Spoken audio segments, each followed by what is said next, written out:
Stay tuned to the Ask Dr. Ross podcast. It's created to give you info to succeed at college. Our hosts are highly qualified. Dr. Catherine Ross is a member of the University of Texas System's Academy of Distinguished Teachers. She's also a popular professor of 19th century English literature. Ask Dr. Ross is a community service of the University of Texas at Tyler. So welcome to Season 2 of the podcast called Ask Dr. Ross, where actually what we do is we ask a lot of other people what's going on in their lives in the University of Texas at Tyler, but also in their life as a student or a professor. All we have today here is a group of freshmen and my new producer, Michaela Murphy. Would you like to introduce yourself? Sure. Hi, guys. My name is Michaela Murphy. I am a graduate student here at the University of Texas at Tyler, and I'm super happy to be helping Dr. Ross. She's an English grad student, and I'm thrilled to have her as my right-hand person. So, first thing we'll ask you to do is just tell us your full name and where you came from. My name's Mary Mooney, and originally I'm from Jacksonville, Texas. My name is Dylan Bennet, and I'm from Mount Pleasant, Texas. My name is Dominic Robinette, and I'm originally from Midland, Texas. Midland, Texas, that's pretty far away, isn't it? Yeah, it's about 7-hour drive. 7-hour drive. So tell me this, Mr. Midland, what made you want to come all the way out here to Tyler, Texas, when in fact there's the University of Texas in your hometown?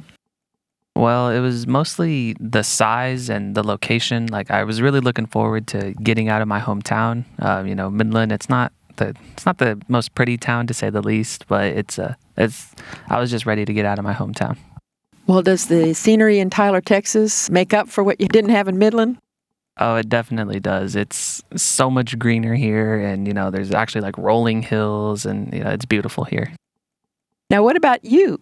Tell us about yourself. Name and where you're from? My name is Paula Castellanos, and I'm from Ecuador.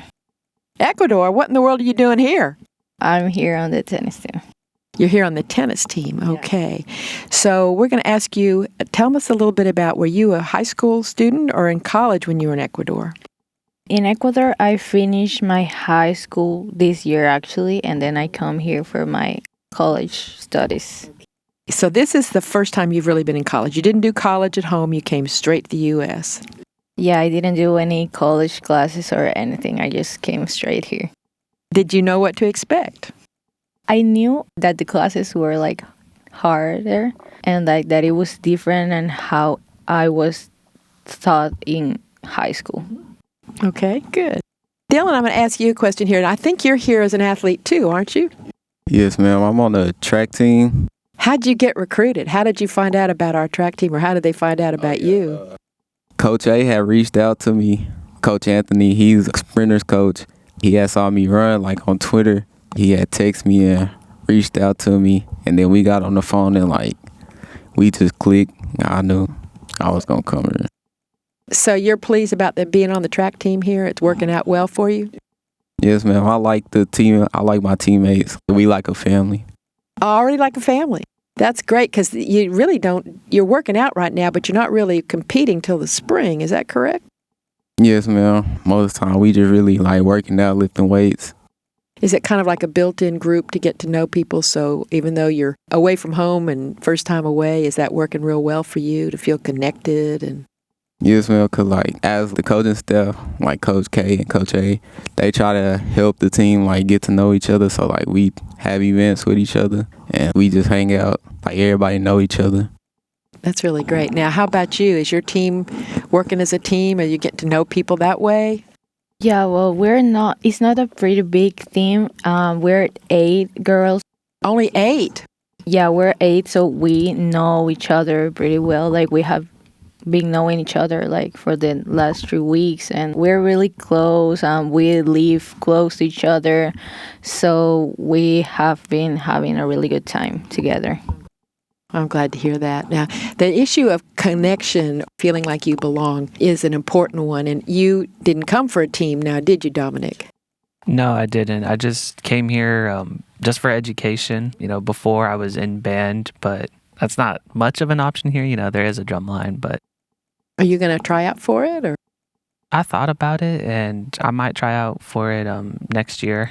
I just wanted to kind of get settled in here first, meet some people, and focus on classes. Have you met people? Do you feel like you're as connected as these two? I don't know about that connected. Like, I've hung out with people from my orientation / swoop camp. That's who I've mostly hung out with, and my roommates. And where are you living? I'm living in Ornelas Hall right now. Ornelas Hall. And are all of you living in Ornelas Hall? Just nod yes. No, you're in Patriot Village, Liberty. So are you feeling like you belong yet? I think so. I think with me being an honors student, there's a community there that is really different compared to like sports teams or stuff on the campus. And especially with me living in the living learning community, I feel like it's like helped me make a lot of friends. Yeah, I think that's one thing a lot of people don't know that colleges do is that we have what we call living learning communities. Are you in one too, Dominic? Yeah, I'm in first generation.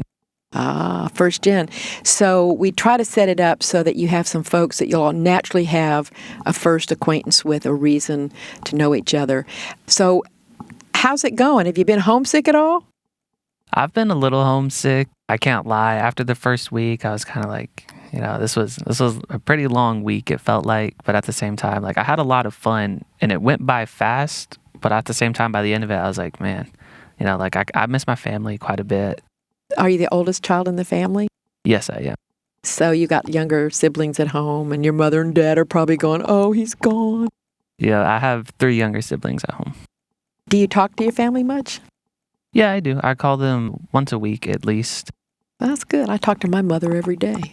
And she lives in North Carolina, so that's a pretty long ways. How about you, Ms. Mooney? I mean, with me being from Jacksonville, I'm literally like 30 minutes away from home. So it's not that much of a far away college experience, but it's definitely been a little bit of a trouble, like having to not only orient myself to like living in a totally different town, totally different room, and also struggling with balancing education and stuff. I mean, the classes that I'm taking, while they're not necessarily the hardest, but it's definitely a different workload from high school. So having to balance those out, it's kind of, I have to give myself a lot of slack and a lot of sympathy, I guess. Now, here's the question I'm going to ask you, Dylan.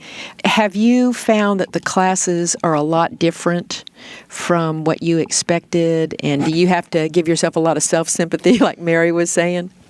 Yes, ma'am. It's really different from high school because, like, coming from, like, athlete point of view, you can miss class and, like, you won't really be missing nothing because, to be honest, it was really just easy. But now, like, that you transfer from college, the classwork is, like, more challenging. Like, you have to study and you have to do your work and listen in class or you just not going to pass. They make us, like, we got to study hall. We got to do 4 hours a week. Isn't it enforced by the coaches? No, like, we got to sign in and stuff. Like, it's a lot. How about for you, Paula? How is the studying going? You're in a wholly different language, my goodness. Yeah, the first week for me was the hardest because like the transition from high school to college classes was hard because in Ecuador I actually never taken a college class level. I just have like high school classes and the ones I took in my senior year and before. And when I came here, it was totally different. Like I had to adapt myself like to the system of the classes like that, and it's so different from Ecuador. And like also the language, sometimes I still struggling with some things, but it haven't been really hard. I found that I'm adapting really good to the language. That was my biggest preoccupation when I came here, that I was not going to be able to understand the classes and the language, but I think I'm doing it pretty good. So now Dylan says his high school didn't really have to make him work very hard. Did your high school back in Ecuador make you work hard so that you feel academically prepared? Not really. In my senior year, we didn't do much. My senior year was really easy. So the hardest years are like 11 and 10th grade. But like my last year, it was not that difficult. So after I came here, it was like a huge transition to me. And I graduated in like February. So I really didn't study. I didn't do any studying like from February to August. Wow. Well, I'm going to ask you the same question, Dominic. Wasn't it different? How did the classes compare to what you were getting ready for in high school? I mean, yeah, in high school, it was all the classwork and everything that you needed to do was basically done in class. Me personally, I didn't have to do hardly anything outside of class, unless it was mostly math because they assigned, like graded homework. So that was really the only thing, like, I got used to doing everything in class, and once you were done with classes, that's it. But here now, like, whenever I'm done with a class, whenever I go to the lecture, like, that's not the end of it. I go to the library almost every single day, and I also do work in the arts and science building, just in between my classes. Yeah, so it's a bit of a surprise, huh? Yeah. How about you, Mary? How do the classes compare to high school? Well, for me, I took a majority of college classes in high school, and in fact, I graduated as valedictorian, so there's that natural inclination for me to, like, always study and always be in the books. So for me, the classes, it's not an increase in difficulty, more so like an increase in responsibility, and, like, it's me making sure I'm getting all these good grades and doing the best I can, rather than, I want to make my teacher proud. It's like, make me proud. So there's less of a personal relationship with your teachers? I would say so, but only because I think, one, it's the beginning, and two, I'm somewhat intimidated by my teachers just simply because I look up to them so much, because I personally want to be an English professor. So it's like, I want to be able to seem smart, but I'm in the position where it's just like getting a conversation with my professors or whatever, I'm going to look not necessarily dumb, but it's like, it's scary to put yourself in a position where you know that you know less and you might look vulnerable in that sense. Okay, well, now I've got to say something. First of all, we are so thrilled that all four of you first-year students were willing to come and talk to us because we knew that was the way you were going to feel. And so I just want to say that right there. That's a huge step, I think. And of course, I really pushed hard on you, Dylan, didn't I? I wasn't going to let you off the hook. But I also wanted to hear from all four of you because I thought it was important to have a range of voices. Let me tell you something. Your professors put on their pants and their shoes every morning just the same way you do.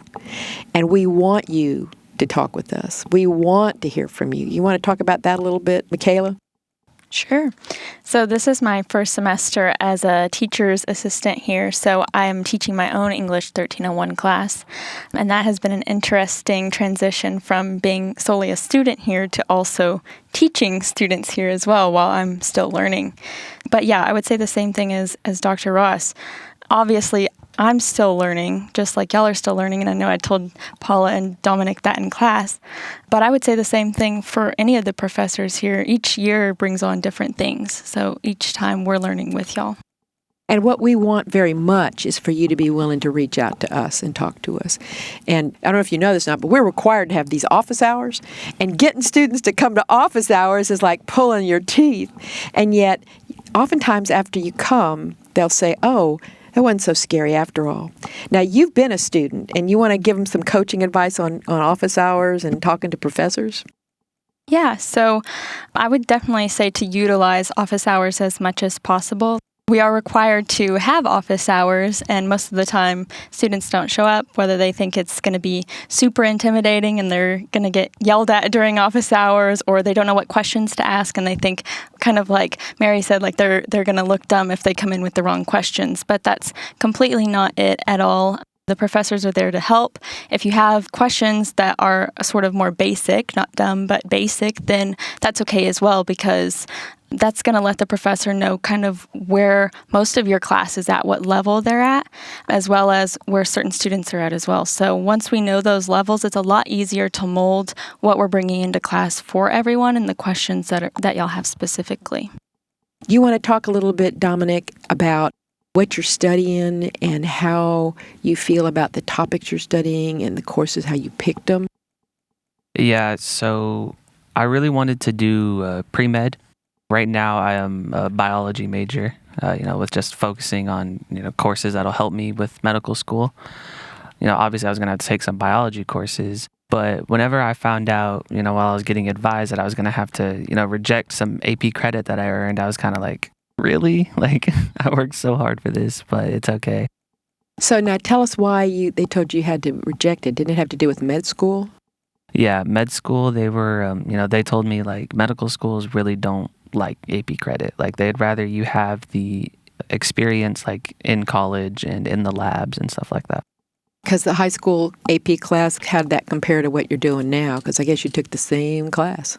So the high school one, it was still mostly, like, the work was in class. I didn't have to do much studying outside of class, just a little bit of, like, vocab, really. That was the biggest thing. We didn't really have many labs in class either. Our classes were only like 40 minutes long.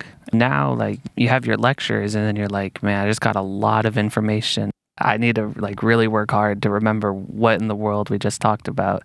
And then the labs in college as well, like whenever I went to my first one, I was like, wow, this is like a real lab. I just, it's just a lot different. How about you, Paula? How did you pick your classes, and what classes are sort of speaking to you the most, that you're getting the most out of? Well, I actually didn't pick my classes. The schedule was given to me because I took the TSI late, so my advisor didn't have appointments close to the date where I had my TSI scores. They had like 3 weeks away, and it was too hard because like my coaches needed to have my schedule. So a person helped me like to pick me up the classes, and they gave me the schedule. So I didn't know what to expect in my class actually. And the only thing they sent me was like syllabus from past classes, like for other classes that they had. So I only read those and I went to the classes like that. You just went to the classes, yeah. Did you start a little bit late? Did you start on the first day of classes with everybody? I started in the first day of classes. The thing is, I took my TSI like at the end of June. So then the classes, if I waited for the appointment, the classes were going to be full and I was not going to be able to have enough credit. So You've just brought up something that all students have to deal with, which is advising and classes sign up, right? So, Dylan, were you advised the way she was? Did they just tell you, here's what you have to take because you're an athlete? Nah, when I went to orientation and picked my classes, I ain't have no clue. So I had to come back up here and change my classes. Cause like my mom, like she knows me, like she knows I don't know what I want to do right now. Like she could tell, and I told her like I don't know what I want to do. So she was just like, go do your core classes, and then when you get ready to like major in something, you already have them out the way. A lot of people know or think they know about core classes. Now, Mary, you took a lot of dual credit, right? And so you know a little bit about that. I want to address something that you just said, Dylan, which I think is really important. It's okay to come here and not know what the heck you're going to do. Because part of the reason why we have those core classes, we have 2 composition classes, we have a literature class, we have a math class, we have political science, American history, things that poor old Paula's fighting with right now. And then you also have something in the fine arts and something in the social sciences, and I probably left something out, the hard sciences as well. And that's so people just like you, Dylan, who have no idea what you want to do, but just know you think you better go on to college and get going, can have a little bit of this, a little bit of that, and a little bit more of something else, and get a sense of what your faculties are. Here I'm going to use the fancy word we use in British literature. The faculties are your will, your intelligence, your imagination, your ability to think. And those when we talk about your faculties, we're talking about all the things that make you intellectually and emotionally you. And so that's what you're supposed to be doing, is developing those things. And those classes, 4 or maybe 5 classes, will start to do that for you. Now, Mary, you got ahead by taking some dual credit classes, right? Or AP. Now, tell us a little bit about what your journey was with that. Yeah, so I was able to come into college as, I think I had 36 credit hours from high school. That's like a whole year. Yeah, I'm classified as a sophomore, and in fact, this year I'm able to take a junior level class. But for me, with registering for classes, I was lucky enough, since my hometown is so close to UT Tyler, my high school set up a pre-registration event. So I just went into a library one time, and there was an academic advisor there, and she kind of just asked me what my major was, what I wanted to be, and she pretty much was like, okay, these are all the classes you're going to take, and I was like, okay. I mean, I was so uninformed of what classes I needed to take, what classes and credits I already had. There wasn't I couldn't even ask any questions. I had no idea. I was just like, okay, I'm going to go to class and learn. That's all I had. But I think my classes now, I'm definitely in the right place, but the whole journey, and it's still very overwhelming at times when it's okay, we got to get ready for the next semester. What core classes do you have right now, and your curriculum path, and for your degree plan? And it's a lot of terms that I have yet to become familiar with, but I think throughout the course, especially freshman year, I'm going to be able to get familiar with those a lot better. You know, this is a big confusion for a lot of people, and there's so many balls in the air and like all these different fields, and that's why it's a university. So you have all these different courses and all these things to study, but it can be overwhelming, and everybody's supposed to have these core classes. They have to have some basic writing, some basic composition, some math and science, and on up to history and social sciences and some literature classes. And it does seem like, what? I don't know if I need that. In your case, you already knew you wanted to be an English professor. Amazing. In your case, Dominic, you're thinking about medicine, and so you have an idea. But over here, we got a guy who just says, I just want to get to college and try to figure it all out, which is lovely. It's exactly where a lot of us hope you will be, because a lot of times I've had students come to me desperate to become a medical student, and they took a couple of math classes or a couple higher levels of the biology, and they went, oh my God, I don't want to do this. I can't stand it. My parents think I'm supposed to do this. I've told everybody. My girlfriend or my boyfriend thinks I'm doing it. What do? I really like English. What am I going to do with an English degree? Or I really like history. What can I do with a history degree? And we can tell you what you can do with those degrees, okay? Because obviously, somewhere along the line, we got to figure out what you're going to do when you get out of here, right? And that's the big goal. But also, we want you to get such a good foundation when you're here that you're not rushing through to get finished and miss a chance to take a great art history class, for example, Mary, or maybe take an incredible geography class or an astronomy class and things like that. Dylan, tell us a little bit so far. Can you tell us what classes you're taking, and is it giving you a sense of which direction you want to go yet, or is it a little early? It's only 3 weeks in. Yeah, it's a little early. I'm taking English, forensic chemistry, music appreciation, history. So generally speaking, you said it was really different, and you're having to show up. Have you been surprised by anything you've learned so far? Have you noticed that this is something you might want to pursue yet? It's a little early, but maybe. I haven't really decided. I've just been trying to get a feel for it, because it's different from high school. So I just been trying to get different. I like sociology though. That's great. That's great. Paula, did you have an idea what you wanted to study? Like Mary wanted to be in English. We've got a doctor over here. We've got someone who's just glad he's figuring out how to get to his next class. What about you?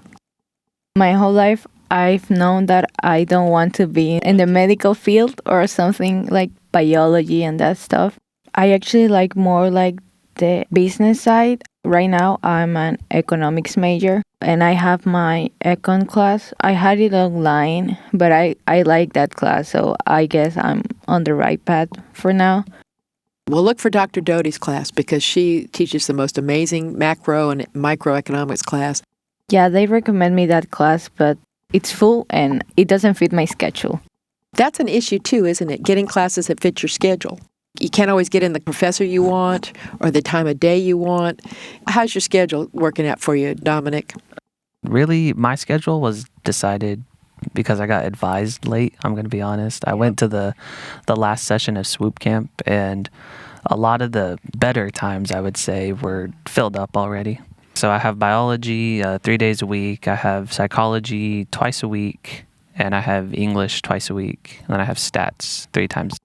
So that's a different kind of schedule to have, isn't it? 5 days a week, normally you'd have class after class after class. So what do you do with all that free time? Is it free time? It's not really free time. Between my 8 a.m. biology class, I have my stats class at 11. And so between that time, I go to the arts and science building, and I usually work on, assignments that I need to do, but I also study in that time. I study for the exams that are coming up and quizzes and all sorts of stuff like that. So it's 3 weeks in. You're not going home. It's working. You got 12 more weeks. How does that look? Is it uphill, or is it I think I'm getting? It's looking a little uphill because, we just haven't had any exams yet. And that's the thing that's causing me just a little bit of stress right now because, actually I had my first exam today and I was like, I don't know what this exam is going to look like. And how did it look? Actually, it wasn't that bad. It was a stats exam and it wasn't bad at all. I thought I was going to be underprepared for it and just really not know what was going on. But I actually felt really good about it. Makes me really happy to hear that. So let's talk a little bit about the thing that surprised you the most. Everybody think about what surprised you the most. We'll go to you, Paula, first, and then we'll talk to Dylan and then Mary. So what surprised you the most about being a freshman in college, a first-year person in college?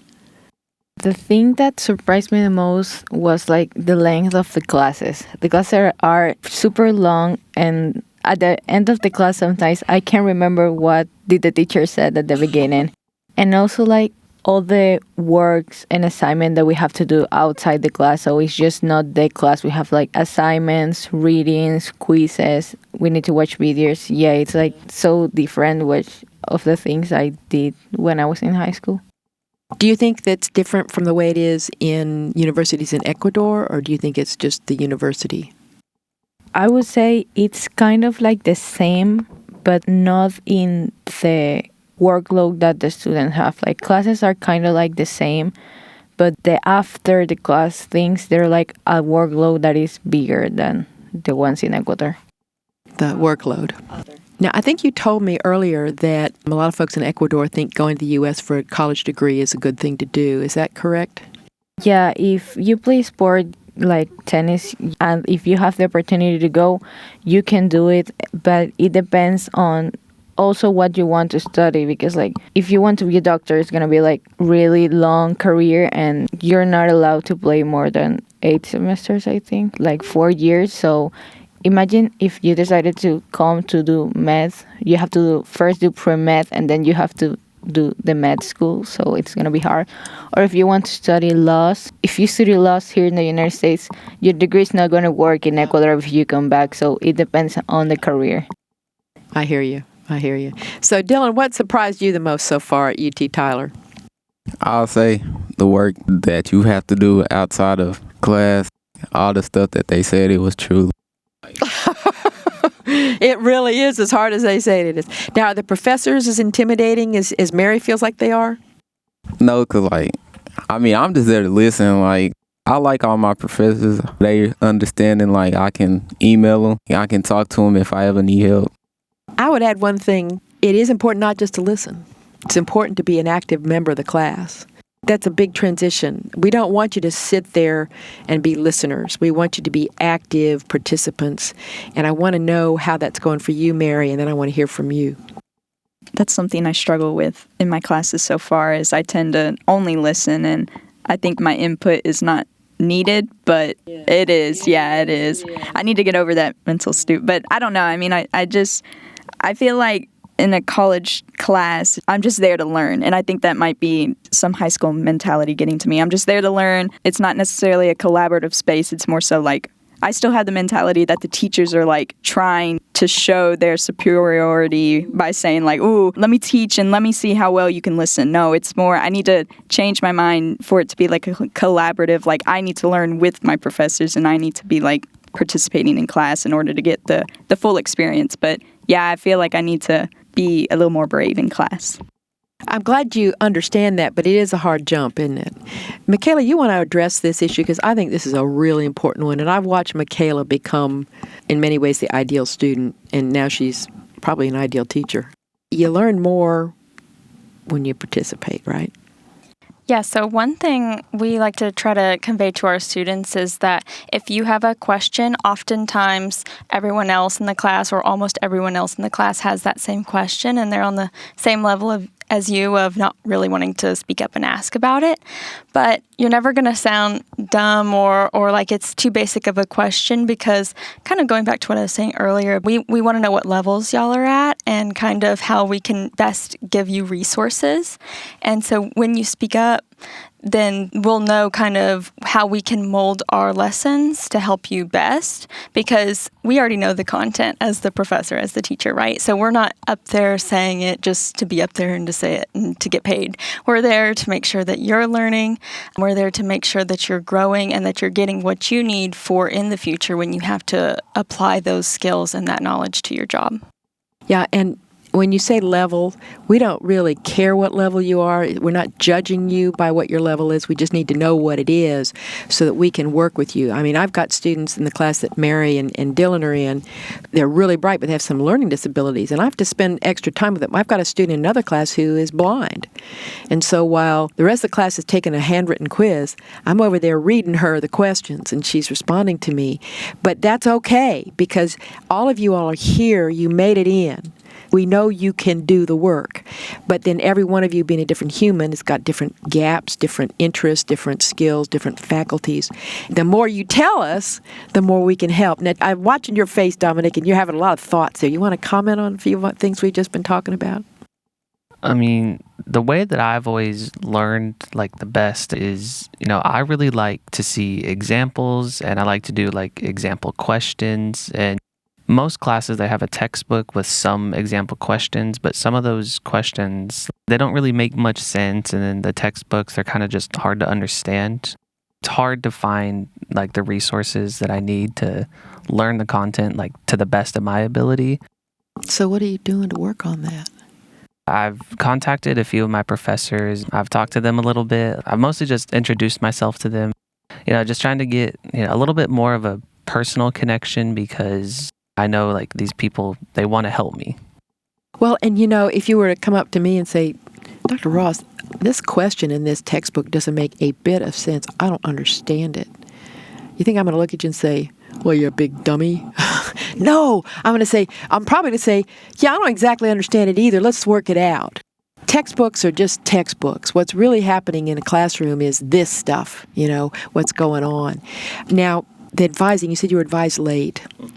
Advising is a big issue in universities, and it's a big problem because we've got over 11,000 students here, and each one of you's got to take 5 courses this semester and 5 next semester and 10 for the next 3 or 4 years each. And you just think about the numbers going up there in the air, all the number of people that we've got to advise. And so it's almost always a bottleneck early on. And one of the best pieces of advice we can give other people, because you all said advising was a problem, right? We know it, and we try to work hard to fix it. But you can also always reach out to individual professors for that. And the best advice for high school students probably is sort it out ahead of time if you can. But if you can't, your coaches will almost always will intervene. In your case, the dean of the honors college will help. In your case, poor old you don't have anybody but us to help you. But it sounds like you went to your professors, right? Yes. Okay, so that's a big step right there. So we've talked a little bit about what surprised you the most. It's the amount of work you have to do outside. What pleased you the most? Just getting to meet new people. I'm in a whole different town. Most of these people I didn't meet until either orientation or move-in day. I'm really excited to be able to meet new people, meet with professors, people that can give me like future jobs. And that's the thing I'm most excited for, is just having connections and, having people that I can like rely on. Your world has gotten a lot wider all of a sudden, hasn't it? But it also sounds like you've responded to that. You haven't been afraid of it. You've sort of reached out and shook hands with us, right?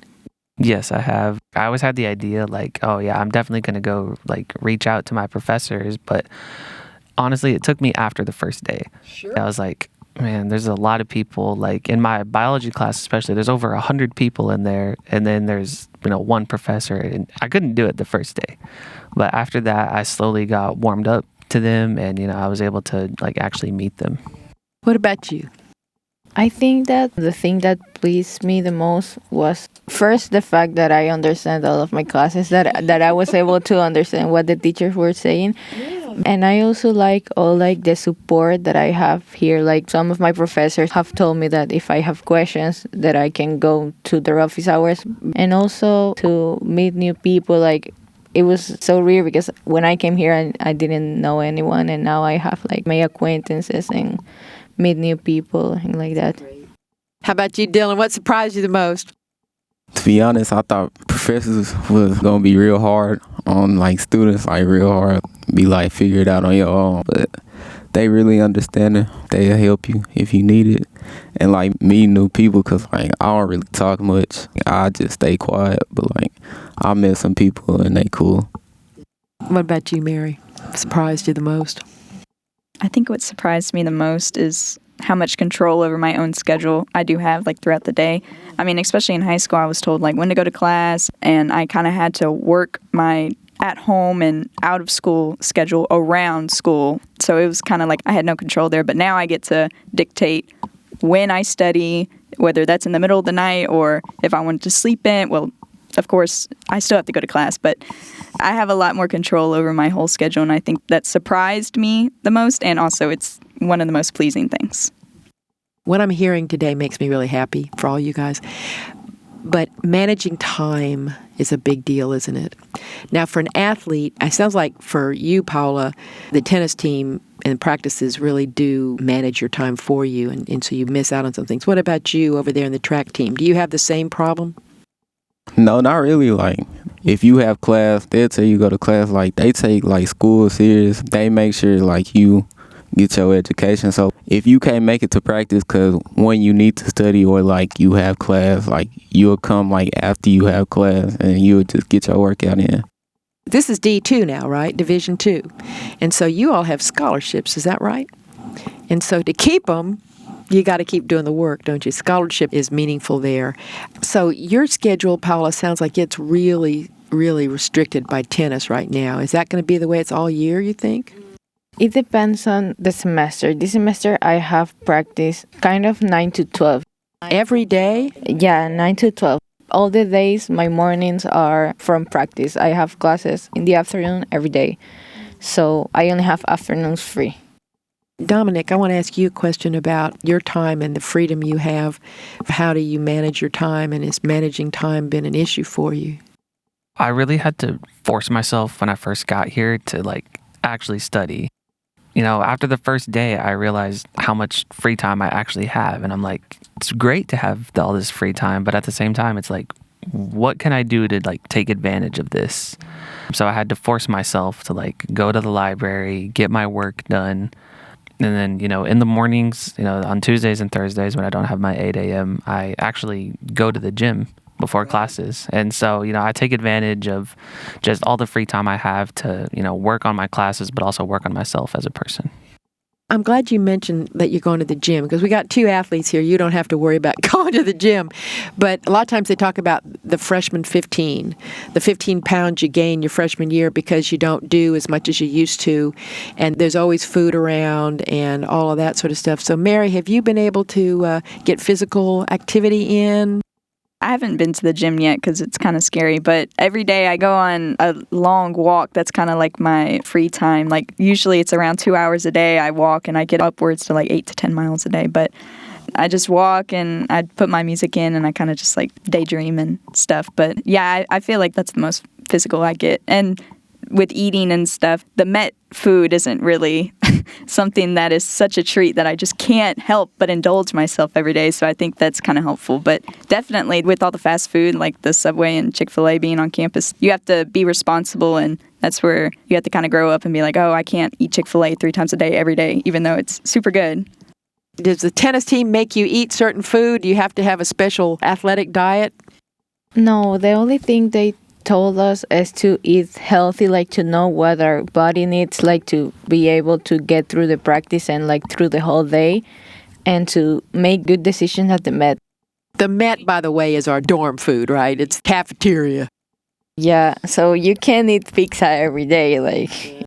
Although it's there, isn't it? Yeah, it's there, but you can't eat pizza every day, so you have to make good choices based on what your body needs and what you need as a person. Of course, you can like decide to eat pizza once a week, but you can't eat pizza like 3 times a day, or Chick-fil-A, even though you have it there. You have to manage your decisions and like be aware of the consequences that will have like on your weight or on your health.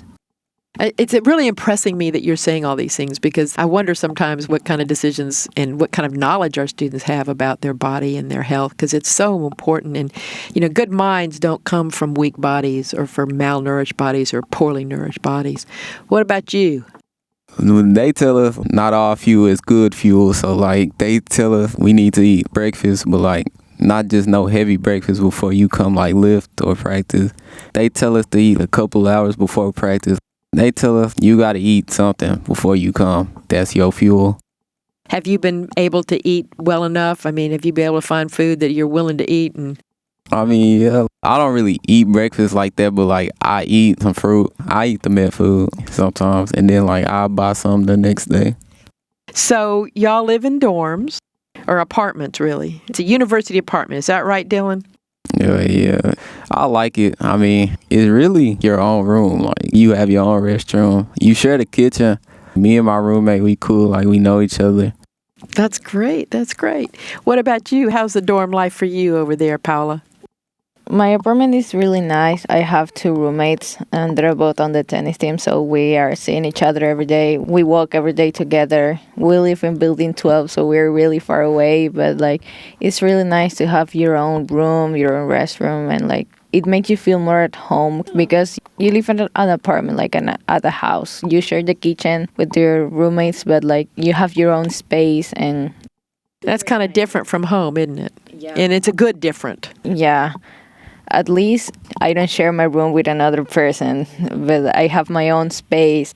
I can be there if I want, or I can go like to the sharing space like that. So it's different, but it's good to have your own space, yeah. I'm glad to hear that. What about you, Dominic? I really like my dorm. So you're in a dorm, not an apartment situation? Yeah, but I'm in one of the triple rooms. So I have 2 roommates. I do have my own personal space.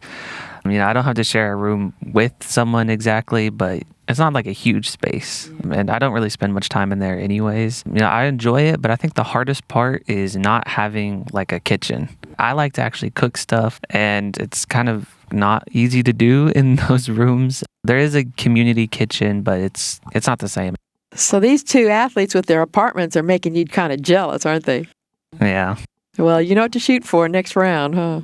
How about you, Mary? How's the dormitory situation? Yeah, I too live in the 3-bedroom dorm, and I didn't cook much at home, so the absence of a kitchen is not as surprising to me. But the thing that is kind of getting to me is I live with RA. She's a junior now, and RA is a residential assistant. So she's kind of like not necessarily the dorm police, but she's the dorm mom. The one thing that I have been struggling with is like getting to know my roommates, because with the 3-suite dorm, we get to close our own rooms and we can seclude ourselves easily. And especially when we were getting into it and we first moved in, everyone wanted to like have alone time, and it was kind of hard to reach out. But yesterday, in fact, was my RA's birthday. So me and my other roommate, we went to the Dollar Tree and we decorated her room and got her some presents and stuff. That was kind of like one of the first moments we had, like all 3 together, like realizing, okay, like we live together, we can be besties too. Having a bad roommate situation, for especially first year, can be really traumatic. Everybody lucked out, and you didn't not luck out, Mary. You just took a little while to get it developed, huh? So now we're going to talk about what is your best advice to maybe friends back in Midland who want to go off to college. What would you tell them? What are 2 or 3 things each of you would tell a student coming up to look out for, or be sure you do, or be sure you don't do? Or I'd tell them to just try and get ahead early. With their academics? Yeah, like get ahead early with academics, get advised early, get registered for housing early, like get everything done that you know you need to get done. So that way you don't have to end up like some people. One of my friends, actually, he ended up in one of the double rooms, but there's 3 people in there. It's just not great. And so my biggest piece of advice is get things done early so that way you don't struggle. And of course, a lot of times they don't know what the things are, do they? Yeah. Advising, dorm rooms, getting your ID, all the stuff that you have to do. Okay, Mary? A piece of advice I would give to incoming freshmen would definitely be give yourself some grace. Especially for me, I thought college was supposed to be a lot easier than home life because you get to live by yourself and you get to dictate everything you do on your own. But it's definitely hard to now have to think, oh, I need to make sure I eat 3 times a day, and I have to make sure I allow myself enough time to sleep and take care of myself without the presence of parents or people looking over you all the time. So definitely I would say give yourself some grace and realize that you're doing a big thing and you should be proud of yourself no matter if you think you fail or not. Oh, I think that's such good advice. You are doing a big thing. It's so much more social and emotional development that's happening for you all right now. It's a huge leap. I'm so glad you called attention to that, Mary. Thank you. Okay, Dylan, what's your best advice to kids back at your school? I say not to procrastinate on anything, especially work-wise. You can't procrastinate because, like, if you get behind, like, it's kind of hard to catch back up. And like when you get here, like be social. You want to meet new people and you want to get to know new people because you never know, they might help you or it might be like a long-term friend. You know, they say a lot of people meet their future partner in school, or they come and join him a year or two later. Never can tell. What about you? What's your best advice? My best advice is to be prepared, kind of prepared to be by yourself and like get things done by yourself, like not having other person like telling you what to do, and like prepared to sometimes feel lonely or feel like you miss your home and like that. Also be prepared for the classes so they won't take you by surprise or you won't be like surprised on the first day. Yeah. So college is the real deal, but it sounds like all four of you are handling it. Anything else you want to add to this conversation, or anything you thought of as a teacher but also a former student here? Maybe I'll just add also like my advice for first-year college students. So I would just say, once you do get here, also trying to find all of the resources that you can. Because like we talked about earlier, professors are a big resource, but then the university, not just professors, but career centers and the library and the writing centers, and there's so many other resources, as well as organizations that you can get involved with that will help you to kind of acclimate to campus a little bit better, as well as acclimate to your academics a little bit better. Yeah, the librarians, for example. You've had your meeting with Ms. Dubry now, and you've had yours too. How did that go? Tell folks about that research librarian. I'll say Ms. Dubry, it's a big help.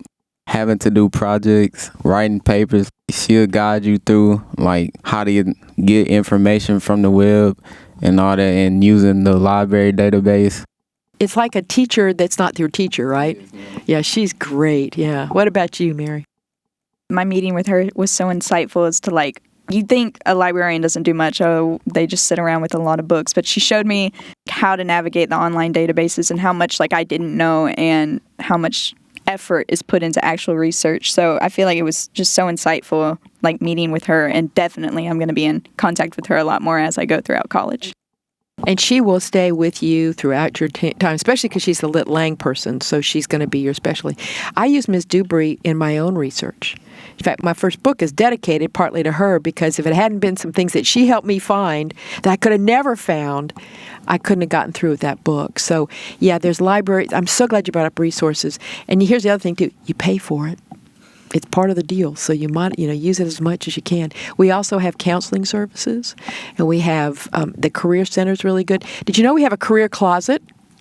You can get career clothes. You can get fancy clothes if you want to go on a job interview. I want to tell you all that y'all made me smile about 18 times this afternoon, and I know it's a Friday afternoon, you want to get out of here, but most of all, I hope you take the wisdom that you've shared with us back to your dorm or to your fancy apartment or to your team. And I just want to compliment you on making the transition. You're doing the thing. There's these two fancy professors called Chickering and Reiser, and they talk about the 7 vectors of college student development. And only one of them has to do with studying. All the others have to do with interpersonal relations.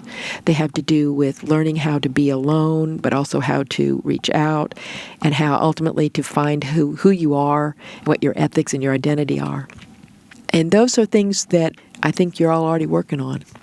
And I'm real happy that you all are here at UT Tyler. So thank you for being a part of our conversation. So, well, that was pretty interesting. I enjoyed that. I guess that's a wrap, Ashley. Yes, ma'am.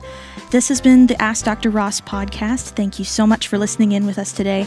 And if you have questions about college life or any of the topics that we were talking about today, please send us your questions to adrquestions@gmail.com. We'd love to hear from you. In the meanwhile, we'll see you in the next episode. Thank you very much. This is Ashley Wortley signing off. Bye-bye.